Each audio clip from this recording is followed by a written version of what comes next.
Hello there, welcome to DaveTech YouTube channel, and in this video I will show you how to add an account to your Hisense Smart TV.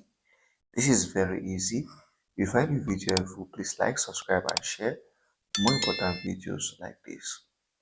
So on your Hisense Smart TV, to add an account is simple. All you need to do is to go over to this bar area and click on the account you are currently using on your Hisense Smart TV. So I don't know how many accounts you can have at a time, but to add account is very simple.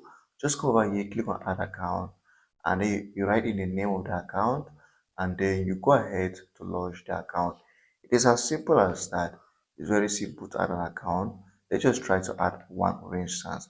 Let's call this account,